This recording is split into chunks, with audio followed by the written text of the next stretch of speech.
Well, hello and welcome to the second week of our exciting new drag racing news show called Dragging On, which is part of our series with the wonderful Nigel Fitzmaurice, part of the Stepping Out with Nigel podcast. Let's just have a quick go round and introduce ourselves because this week's slightly different. We've got a guest on our show, which we're really excited about. But I'll let him introduce himself in a minute. But let's go round. Start with you, Dave, then Nigel, and then over to Geoff. Quick hello. Say who you are. Hello, I'm Dave. Normally behind the camera. This time again in front of the camera. You did a great job last week, mate. You're definitely doing well in front of the camera. I was worried. You did great. You did a brilliant job. Nigel, over to you. Yeah, hi, I'm Nigel, formerly, for those that know me, Nitro FM, other radio stations, obviously. And Stepping Out with Nigel is the podcast, and this is Dragging Out. Hello. Wonderful. And then over to you, Geoff. Hi, I'm Geoff Stilwell. Just got back from racing land speed at Bonneville, Salt Flats, and we'll talk about a bit more about that in a while. Wonderful. And Geoff, we just want to say a big thank you for joining us. It's so good to have you here with us. It's going to be a little bit weird for you for a while because we're going to kind of like work our way through the news that we've got for this week. And then we're going to devote the last part of the show to having a really good chat with you and hearing all about your Bonneville experience, which we can't wait for. So, but just to say, before we move on to the news, we would love your feedback. Obviously, last week was week one of our show. We felt it went pretty well, didn't we, chaps? Yeah. We've got quite a lot of views on it, so which is great. And we would love more. We do, yeah. And we'd love your feedback. Let us know what you think. But also, like we were saying last week, we can't do this show without you. So we need you to send us over your news. Nigel, could you just very quickly remind us of the best email address for people to send over news articles for future? Okay, it's all lowercase, and it's Nigel Fitzmaurice, NigelFitzmaurice @yahoo.com. Wonderful. Thank you, Nigel. So over to you, mate, as the star of the show, obviously, to tell us all of the exciting news that we've got coming up this week. I don't know about star, but anyway, so right, so this week's show we have a live update from the land speed record holder, Mr. Geoff Stilwell, coming back from Bonneville, as he's just said. Also, an update from the Wicked Lady team, the Super Pro team. Then we've got the lovely Brian Pateman and his update because we met up with them at Bug Jam and he had problems. And now we're moving on. And then we've got Outlaw Anglia with Albert Carter. And then the White Noise team with Bob Malden. And then we're going to have a good old chat with our very good friend, Mr. We're talking about Geoff Stilwell, of course. And of course, you've got some other bits and pieces as well. Amazing. I think Geoff wins for the most interesting background, by the way. I'm just looking at like the stuff that's going on the shelves behind him. But, oh yeah, I'm loving it. We'll come to that. You can sort of show us later on when we're chatting and tell us what's what. Yeah, there is an awesome place there, I must admit. Yeah, because you went and did an interview, didn't you? Which people can catch up with on your channel on YouTube. Yeah, we've been there twice, now, so fantastic. Yeah, it's amazing. Wonderful. So we need to move on with the show for this week, and that's Dave. You're going to give us an update from the White Noise team, I believe. Yeah, I've got spoke with Bob this week. He said it's been a very busy year for them since we did our podcast with them. That was 2 months ago, which is on the channel. You can check it out. He said main event is when we've seen him. They've attended Melbourne, which is their local drag racing strip, so go and check that out as well. They've ran 3 times, running a 6 second at 118 over the 1/8 of a mile on the unprepped track, winning their class on each occasion that they've done a run. Santa Pod, Summer Nationals, they won trophy and cash knocking out number 1. qualifying in their first round of eliminations, which was quite good for them. Also, unfortunately, the rest of the meeting was rained off in July, so that didn't really go too well after that. They packed up and went home. They've also attended a static event at Silverstone, which went really well. They've been invited back again for Silverstone Festival, which is, I believe, this weekend, the bank holiday. Yeah. Which should be good. They've done well with that. National Finals Santa Pod, they'll be finishing the season as well at Melbourne in October. They've also personal best change from 9:16 at 1:43, but there's still more to come. He hopes to see us soon and catch up with everybody else. They'll be at the Euro finals, yeah? They should be at the Euro finals, yeah. They've got a few other things going on in the background, which I'm not really quite sure of at the minute. They've not. I think they'll be waiting to tell that when they've sorted it out. Okay. But no, they're doing well, personal bests and everything. That's so good. Excellent. I love that. I love that we're getting, like we were saying last week, there was definitely a little bit of a dominance towards the funny car class last week with our news, but this week we're balancing it out with a lot more of our sportsman races, which obviously I know Nigel particularly is in your heart, that we try and give the sportsman guys as much an opportunity to share their news as possible as well. So that's cool. And on that note, you've got some news. I do like that class. Also, Bobby's from my neck of the woods as well, and I do like the 205. That's rather nice. Oh, I tell thee. I tell thee. We'll have to put captions across the bottom. I've got no idea. Yeah, love it. Nigel, there is a translate button. Yeah, we might need it. From Nigel, English to Yorkshire. Yeah. Brian Pateman, you've got some news from Brian, Nigel. Yeah, now, Brian, basically, this is not about Julie, the first bit of this. It's been a lackluster season so far with the Essex Bird. Only 7 runs so far. That's not Julie, that's the car. That's what it's called, the Essex Bird. She's always out running anyway, bless her. Right. So first meeting was the Festival of Power, which started off well with some 60-foot testing in Supercomp.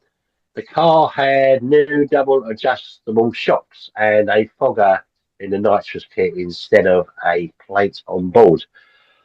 I was adjusting the suspension for more body separation to try and stop the wheel stands. We did 3 runs, but in the first round, the oil light came on in the burnout, so I had to pull out. I pulled the engine to check it over when we got back. The oil pump drive shaft had broke, but no major damage was found. After waiting for some parts and enthusiasm, we entered the 760 at Bug Jam. That's a good class. I hope that actually becomes a good class next year. And I tried to for some more suspension changes. That did not work, and finally ran at 8:45 at 162. Time to add some nitrous, but this time no first gear after the burnout. See, this is all just so hard, isn't it? And then get home, and it seemed that the transmission mount is broken, and the transbrake solenoid is fouling on the chassis. New mount fitted and should be out on the road trying it out very, very soon next week. We are entered in Super Pro for the Euros, so hopefully we can make some progress and get the car in the 7.7 second zone. Our best so far is 7.83, which is not good for the 760 heads up.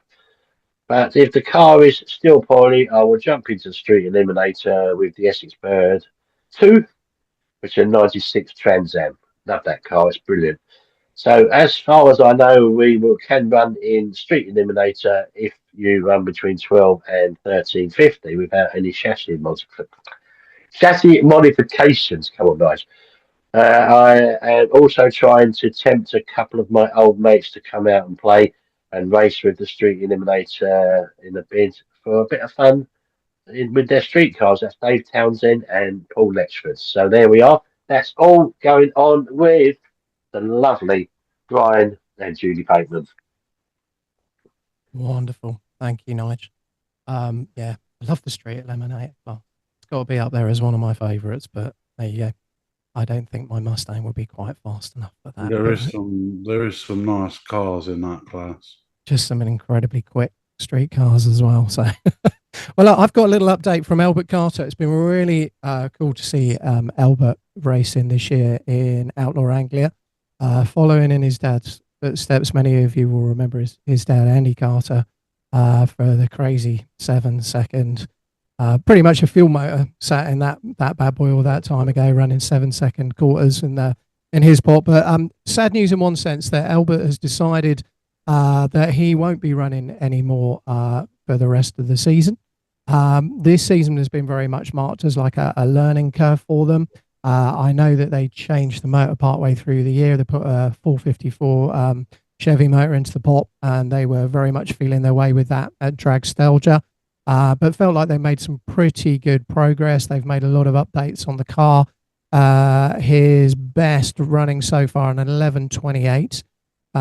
He did point out in his notes here that his personal best is actually an 8:26, but that was run at the Frank Hawley school when Albert went over there learning to drive, and obviously did an amazing job. Albert's everywhere. He's got a pilot's license and stuff as well. He's just, he's out there doing it all.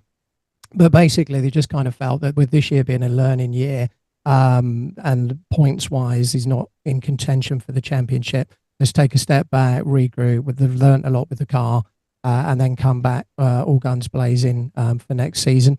Albert would really obviously like to thank his dad for all his help and support, who works tirelessly on all aspects, it says in the note here, and his mechanic, Matt Humphreys, who's been fantastic this season. And I remember when Andy was chatting to me about Albert coming into racing. Albert does this all himself. He works independently. It's his money that he puts into the car. He's just, he's just absolutely driven to do this, and it's a cracking car. So so that's the latest from Albert. As I say, sad in one sense that Ruby, isn't it? Ruby. Yeah, that's the one. Yeah, it's a cracking looking car. The paintwork on it is absolutely gorgeous. But yeah, so that's Albert out for the rest of the year, but coming back all guns blazing for next year. So that's the Albert update. Nige, Wicked Lady. I think you've got. Yeah, no, we actually went to see them near enough right at the beginning of the year, I guess.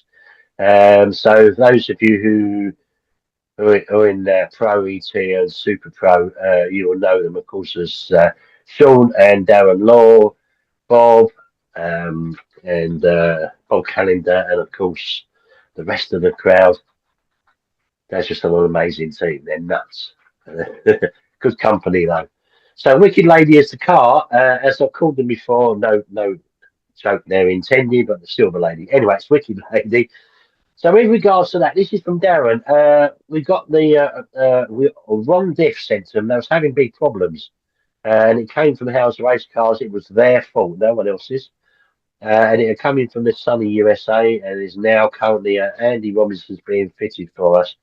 We will be up the pod on Wednesday for test and tune, hopefully for the Euros. So they're going to keep us posted on what's happening with that. Now, this is from Shoulders, the driver as well. So with regards to the car, the rear end has been taken out as we're getting new gearing put in. This should hopefully stop us hitting the rev limiter at half track. Wow. This should be put back together next week in time for the Euro finals. There we are.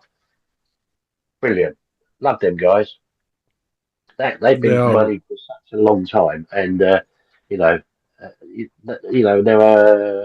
just a little group of people that got together, basically. They are a great little team, and they're all, like I say, we went to see them, didn't we? And that ended up in the pub, but they are nice bunch of people. They're socially as well. Yeah, absolutely brilliant team. So that's the Wicked Lady team into Super Pro for the Euro finals if all goes to plan. And I'm sure with Andy Robinson and co doing their stuff, they will be fine. Brilliant. That's fantastic. Thanks, Nigel. Well, we're going to move on to our superstar guest in a moment. But there's two things I want to mention before we do that. Number one, last week we were chatting about all the different funny car teams, and there was a news item from Andy Raw. And Andy said that he had some exciting news coming up that he hoped would be ready for this week. Now, I don't believe that news was ready to be launched next week. So, Andy, if you're watching, we really want to know. We want to hear from you, and we will be chasing you because we want to hear what that big news is so that we can put it out for next week ahead of the finals. So, yes. Andy, get in touch. Let us know. That would be really cool. I'm not sure whether that will be done at the Euro finals or not. I'm not sure about that, to be honest. Yeah, maybe. Well, let's see. He did say he wanted to let us know beforehand, so we could have a little exclusive on our hands, maybe. And just referring back to last week as well, you boys outdid me with your T-shirts last week. So, you know, both of you sat there with your Nigel and Dave branded T-shirts, which I didn't have. This week, you've gone with your 7707 Land Speed T-shirts. I don't have one, just saying. But that that feels the oil company's on the back, red line. Just, can you show us the back? Has it got red line oil on the back? Is that what you've got on there? I can't turn there in a minute. No, but we'll take your word for it. Don't take it off and show us that. You know. No. We're not ready for that. You've got serious T-shirt envy and beard envy. I have. Well, mate, your beard is really coming on. Last week I was like, wow, I really do have beard envy. But enough of that, because we want to spend some time. Geoff, it's so good to have you with us. I'm going to let Nigel and Dave lead a little bit more because they've spent a lot more time chatting with you and just firing some questions at you. So, Geoff, just, introduce yourself, say a little bit more about what you've been doing, and then these guys are going to have a little bit more of a chat with you. Well, hi, everybody. Geoff Stilwell here. For those who don't know me, I am an ex-drag racer. I've been around the strips for a very long time, but thanks to a dear friend called Ron Hope, who I'm sure you all know, Rat Trap, he's the one who got me into land speed racing. And I got my license in one of his cars, and we progressed, and I ended up with a name that everybody will recognize, a Cool and Olsen car. In 2018, and we picked it up. Mike was very sick. We picked it up, and with the help of Bob Moraves and Sharon, Bill Schultz, Al Teague, Oweniski, you know, we had working parties every Sunday in Burbank, Hollywood, putting the car back together, and we set the record at 2:58. No one had set a record, and it was actually the fastest the car had ever been in the hands of Cool and Olsen. They'd only been 2:33. So, but when I made the final pass there, I kicked the rods out, and in fact, you can't see it here, but I've actually got the block in my office here at home with the big holes in the side of it. It's all been polished and now been made into a table. But when we looked at the car, it was tired, and so we decided we needed to build a new one, and which is what I'm driving today. That is a longer one. We run basically it's the top fuel engine now in the back of 7707. It's a Brad Anderson billet, Brad Anderson heads, 1471 supercharger. It has double 44 amp mags, Settles nuclear fuel pump. But from that, we then run a lock-up clutch, a B&J 2-speed, but we run a big, huge, what they call a Winters rear end. It's a quick change rear end, which helps us get down the track as we do. And we took it to, we struggled because of COVID and a couple of other things. And then last year, things started to come together. And then this year, my first pass at El Mirage in May, I went 240, which is the fastest car I'd ever been in the mile on dirt. and so we were pretty stoked up for doing Bonneville, and every run I made this year was a personal best in terms of speed. And in fact, I was doing some analysis and I sent it out. Excuse me, just while I can read. I'll just give you the numbers here. We were actually the here we go. Right. Okay. We were the 5th fastest record set at Bonneville this year at 289, 239. 2 of the top records were set by Mickey Thompson's son, Danny, in the Ferguson Streamliner. And I think he went 4:21, I think 4:11, something like that. But overall, we were the 5th fastest qualifying run, the 5th fastest backup run, which we went 2:91.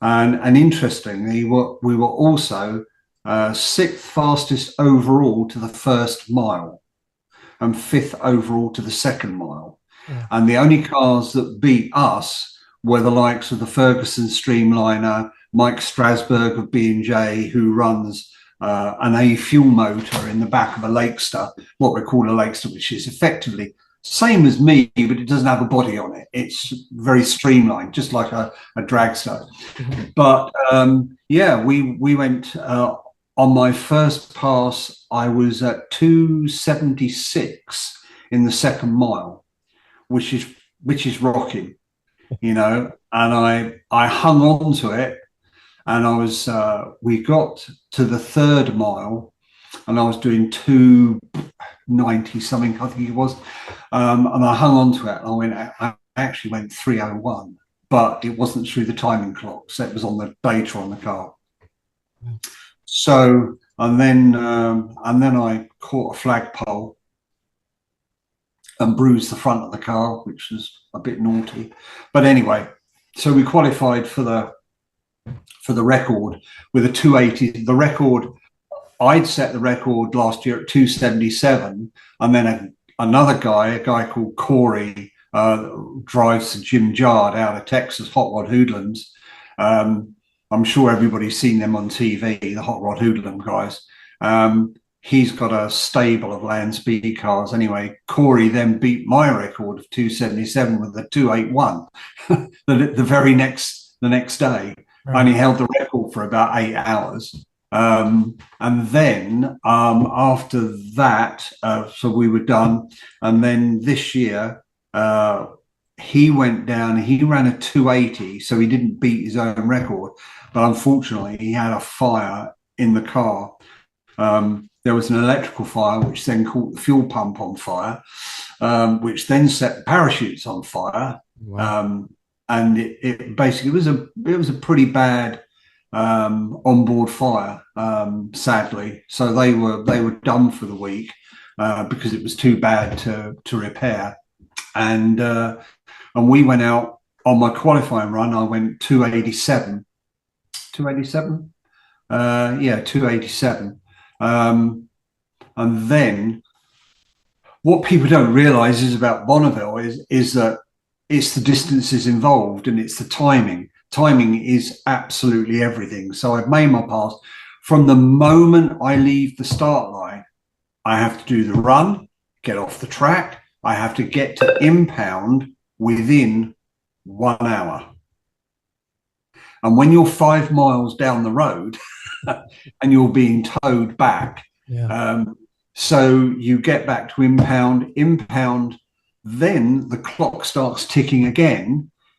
You are given 4 hours from the moment you tow the car through the impound gate. So you have to get in, set your tarp up. We carry everything we need to do a service in the truck when we're doing a run. So literally, boom, stuff is in, the car's on the jacks, we oil, service, we do a minimal service, and this is where we've got such a fantastic crew, because we got, and these names people will know, Nick Davies, Rob Loring, Scott Barnes, they're my crew from the UK. We have a guy called Scott Campbell who has been to the UK several times, and he worked with Rich Guasco on Pure Hell.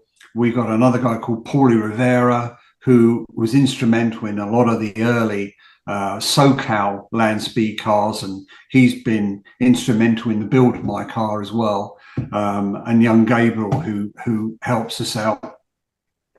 We did a full service. We were ready to rock, refueled, done, dusted in an hour 30. That's amazing. Brilliant. That's amazing. You know, when we had conversations before, because of the salt and the mud and everything else, do you have to wash the car down before you go back out again each time? This year, it was very. This year was very strange. Firstly, there was a lot of. At the beginning of the year, there'd been a lot of issues with people driving on the salt, and also the other thing is that there hadn't been any rain since November, and what had happened is that the salt works on a very refined chemical reaction. It needs the winter snow and the rain to come down on the plane. It needs the water in to make the crystals grow, and then the sun dries it out. Well, this year the sun came out a bit too soon in January and was evaporating very fast because people, you know, it is an ocean. I mean, I've been there when it's been a foot deep in water. But this year, the salt was the hardest I'd ever seen it. And I've only been going since 2016, but it really was incredibly hard. And even my truck, although we spray the truck with salt repellent, there was virtually no salt on the car at all, even after a week.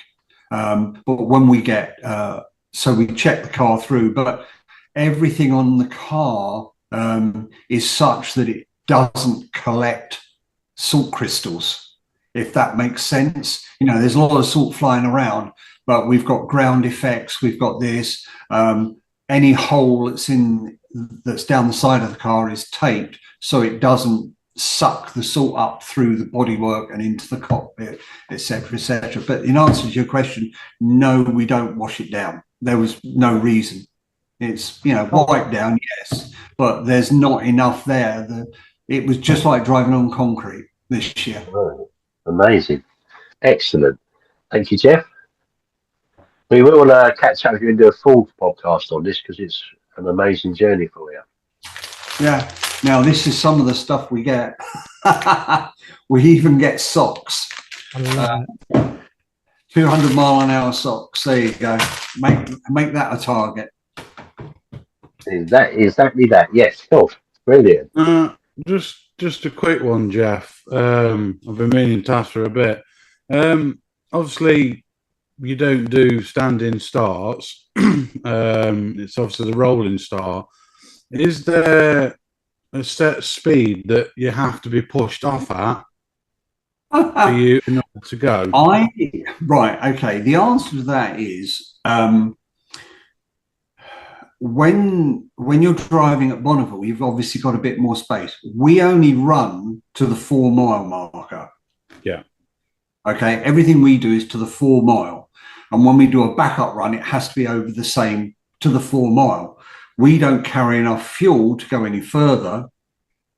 But there are some cars there this year that were running to the 7 miles. You know, imagine keeping your foot into 7 miles. Yeah. Or even 8 miles. However, this one, do you know what? What did you ask me? I've gone completely off. Pushing the car. Oh yes. Yeah, obviously when you're being pushed down. Yeah, when I'm sitting in the car, I have reference points that I'm looking at down the track. So we have cones, we have flags. So but strangely, I thought I was leaving the car at about 50 miles an hour, when in fact, apparently I'm leaving it at 70. Ah, Incredible. So yeah, so it's really by feel and by distance. So I'm sitting in the car and I'm watching the thing come up, and I bring the revs up to about 3,500, 36, something like that, and then feed the clutch in, because it's a straightforward lock-up clutch, and then you just start feeding the throttle in, and away you go, and I shift it around about 200 mile an hour into high gear, and away you go. Amazing. Incredible. It's not a time. I'm not hitting it at a certain time. It's not like drag racing where you're hitting it into the second or the third second. With this, it's very much a feel by the seat of your pants. But I do have an array of lights on the race pack computer because no matter how hard I try, I can't read the digital readout. I'm shaking around too much. I just can't see it. So Nick set it up so that I see lights instead of numbers.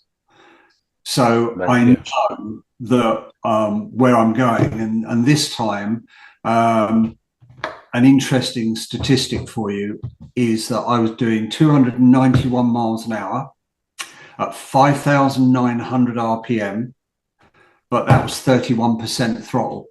Wow. cool, blimey. Yeah, that's crazy. That's deep joy, that. Incredible. I know. But we don't rev the car to more than 6,000 RPM. If we can, it's just a question of it. Land speed racing is like having all the stars align. And this year they aligned for me, because the track was good, the car was good. I felt really comfortable in the car this year, and I've got.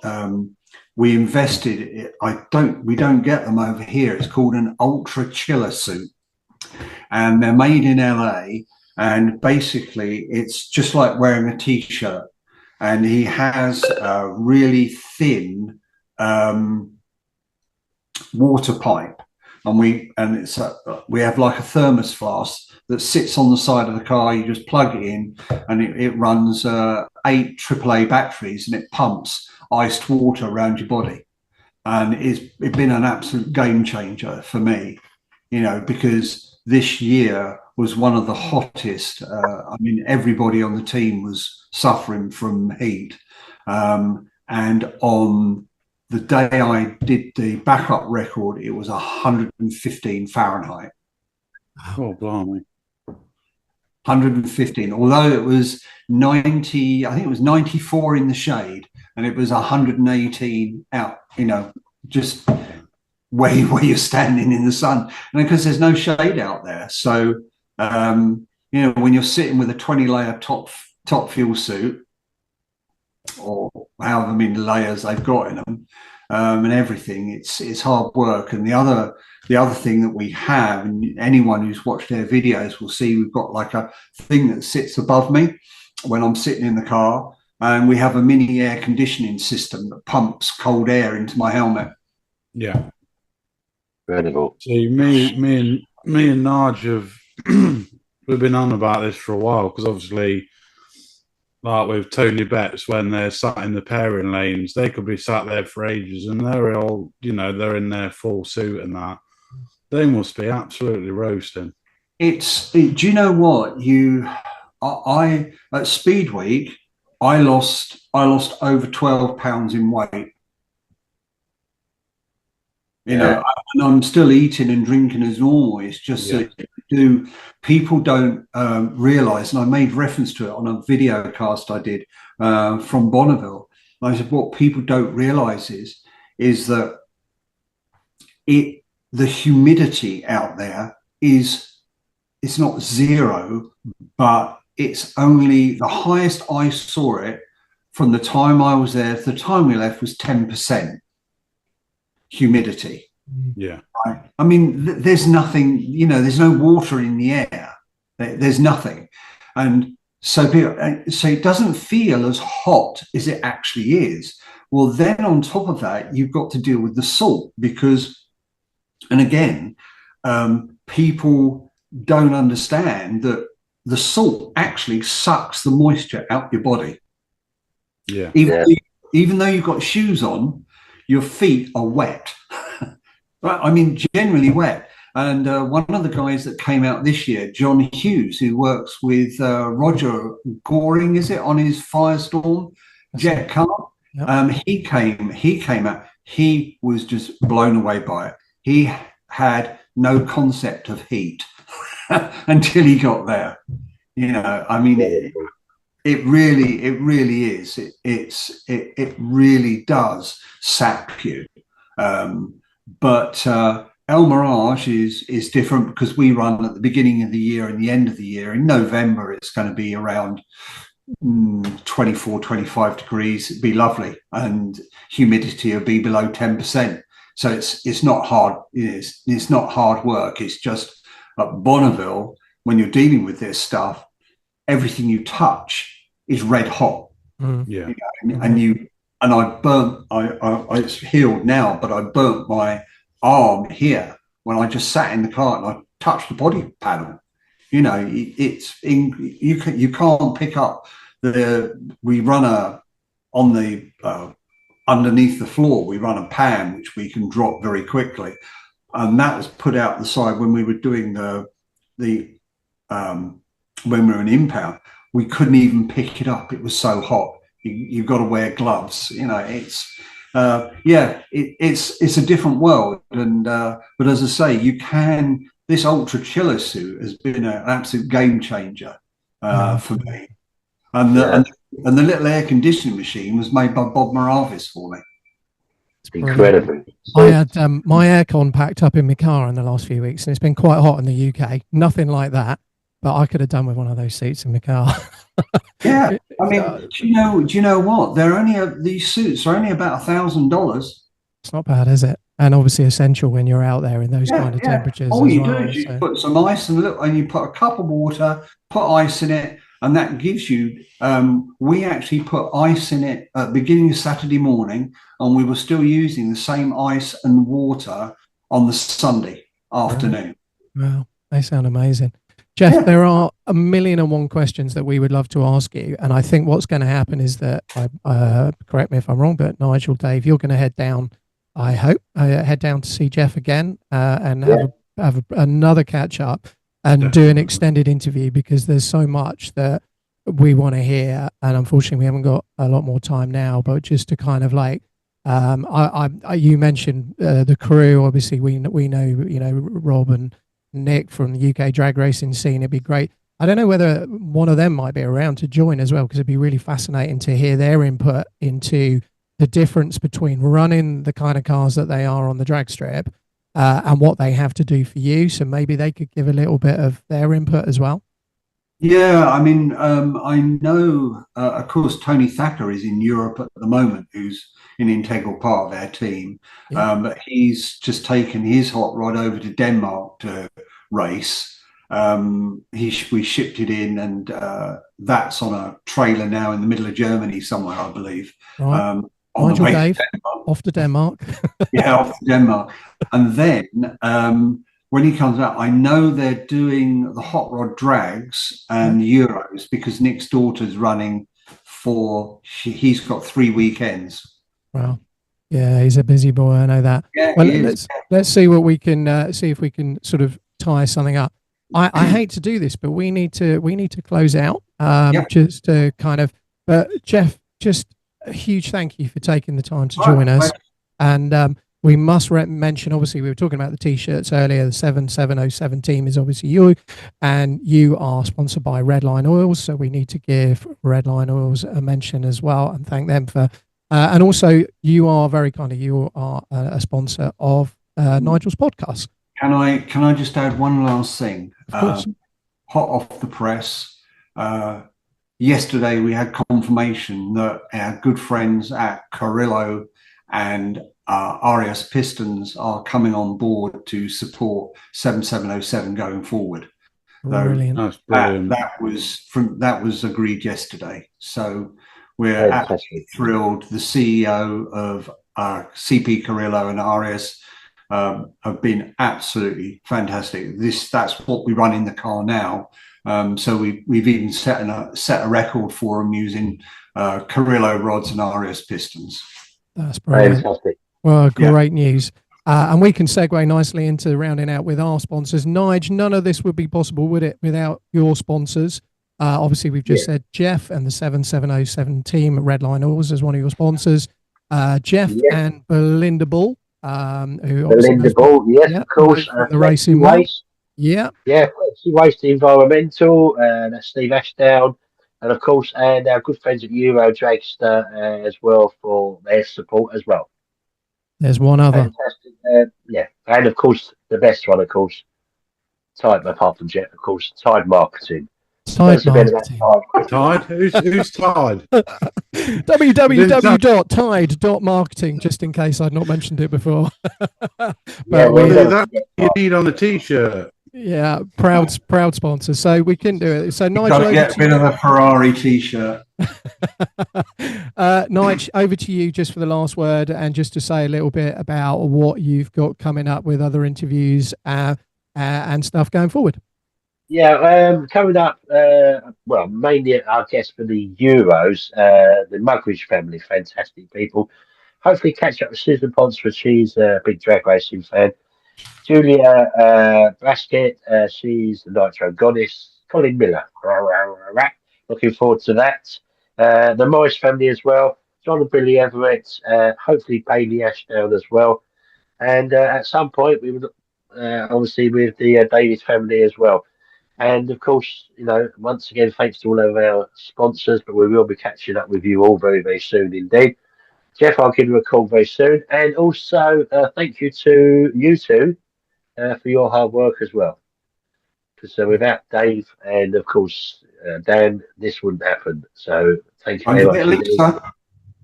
And Melissa. Of course, Melissa, yeah.